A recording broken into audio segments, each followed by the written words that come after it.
Okay, Easter egg.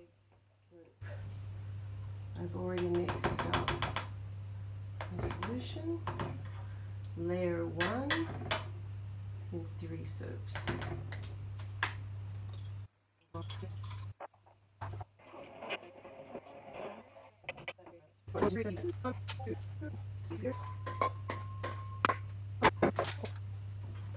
Okay, so I'm a big idiot, as some of you may already know.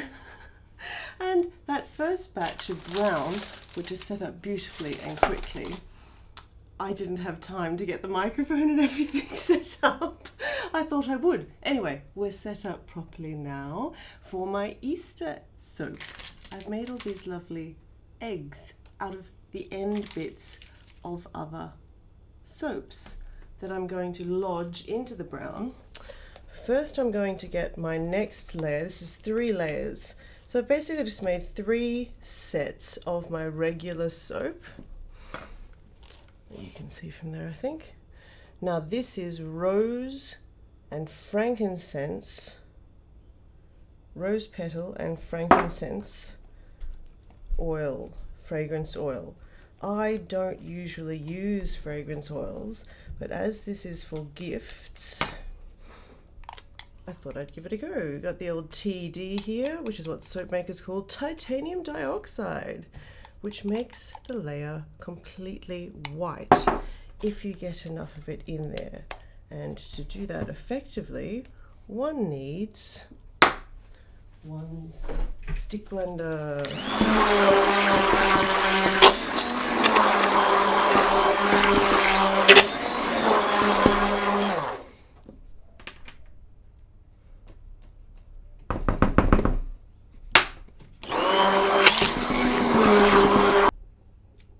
I'm wedging these eggs. So when you slice through the soap,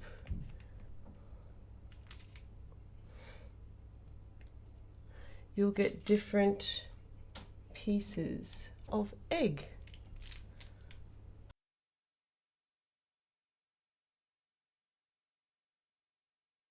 This in 3 batches today, so I've made 3 batches of soap mix. 3 batches of soap mix and 3 soap molds. Now, yeah, I actually put it in the white. I'll put it in the white, that's what I shall do. So, now we don't need to worry about the fact that we're covering up the eggs here, because that's sort of the point. And I'll give that a good tap. The third layer is going to be nice and blue for the sky. I'll do all 3 of these.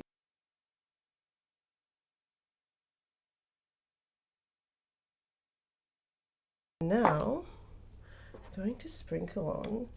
These are grated up bits of another soap that I grated it up. I can't remember, I think I was going to get rid of the grated bits or something, but it looked so pretty.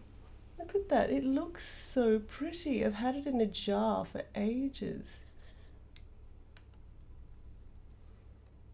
So I kept them thinking at some point a project will come to mind. I'm not sure what pink swirls under the sky are meant to represent, so I should probably pokey them into the mix.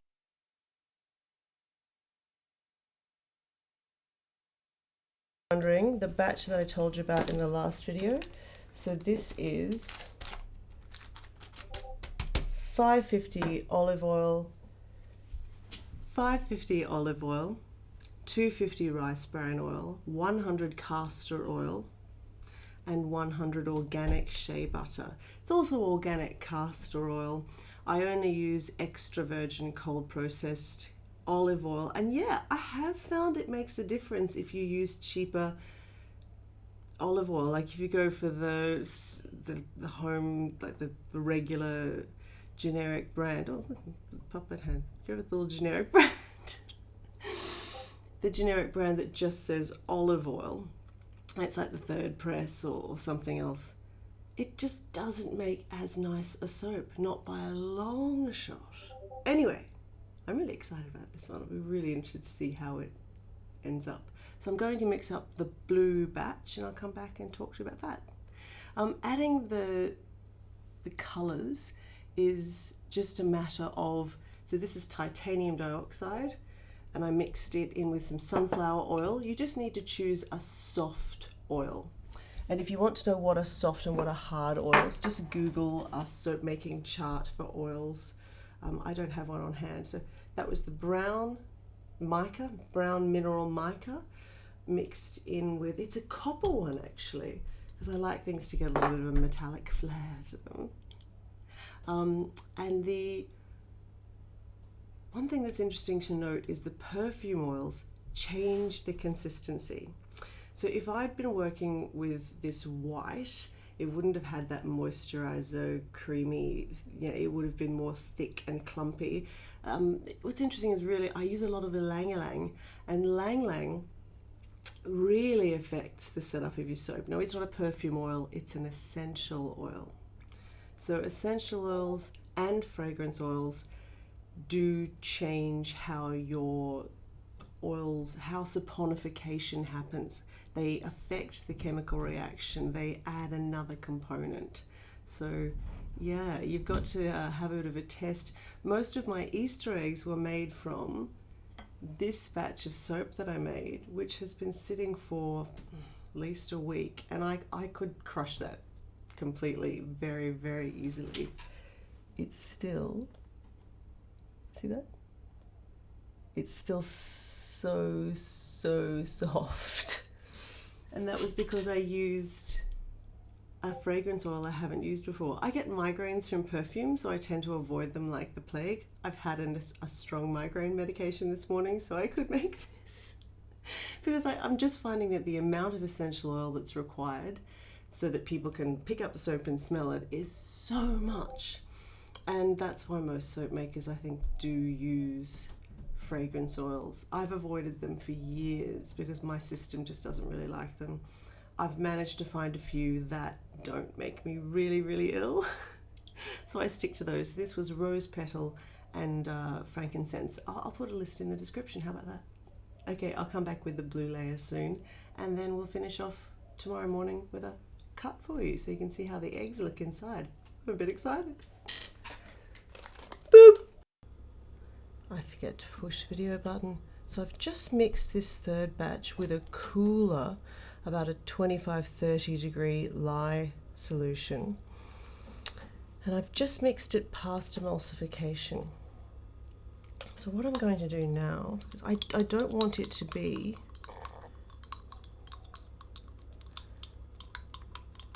as quick to set as the last two have been.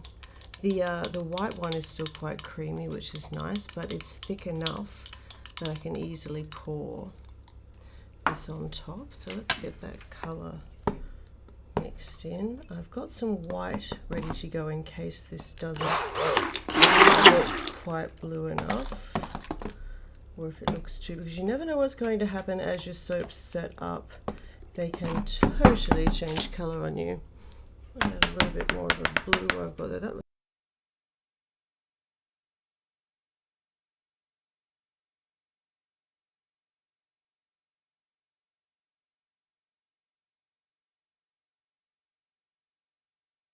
Right, lovely. I actually think that looks really pretty. It's not blue, but hey, let's be flexible about our design and just pop it in.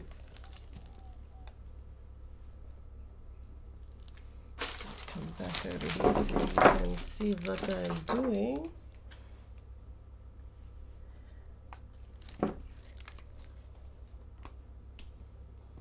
So maybe the brown represents the earth,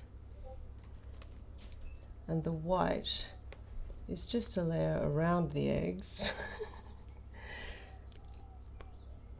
Represent the purity of consuming chocolate and all the other wonderful Eastery kind of things. Ooh, that is coming out over the top of the mold. But as I really want these videos to be how it really is. I don't want to make soap making videos where I test it 6 times and make it absolutely perfect, and then show you.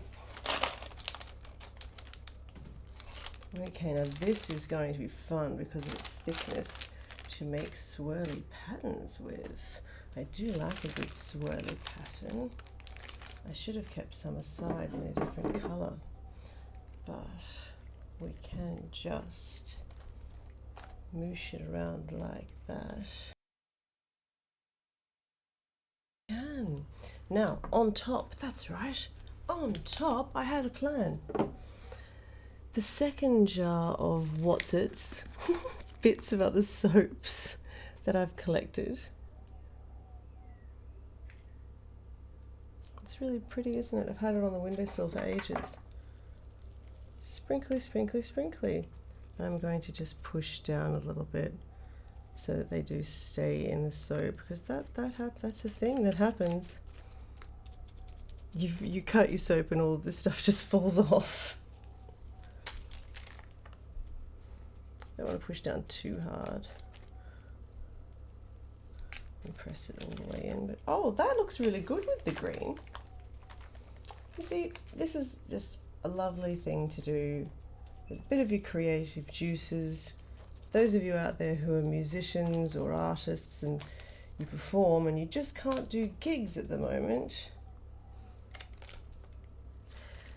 this is the sort of thing that I did for years and years and years while I couldn't be a musician because I lived in the middle of nowhere in Queensland and the technology didn't exist and I didn't know about it, and I was really, really busy being a mum and homeschooling my kids.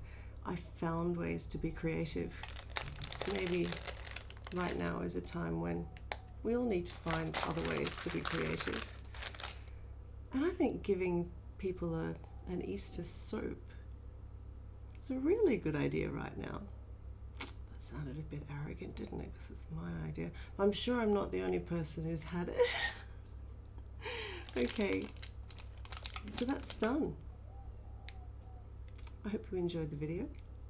A couple of people have said to me that they did and that I should do more, so I did another one. All right. Thanks, y'all. Stuff flying everywhere. I will show you cutting this hopefully tomorrow morning.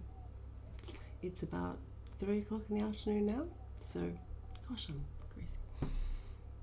It's about 3 o'clock in the afternoon now, so I will show you tomorrow. Hopefully it'll be fabulous. Boop! So as you can see here, I've cut it the next day. The soap that was made into eggs from the edges of the last batch of soap we made together have made these perfect eggs. I'm really happy with them. You can see the one that I mixed from the more colourful soap is a little bit woodgy, has changed shape, but that's okay. I still think it looks really cool. So the white layer, because it had the perfume oil in it, it did not set straight away. It's still setting. So it will go a nice, lovely, creamy white colour. It just hasn't got there yet. So I'm really happy with the way this looks. It's cute. It's really cute and rustic and whimsical. So yeah, there you go.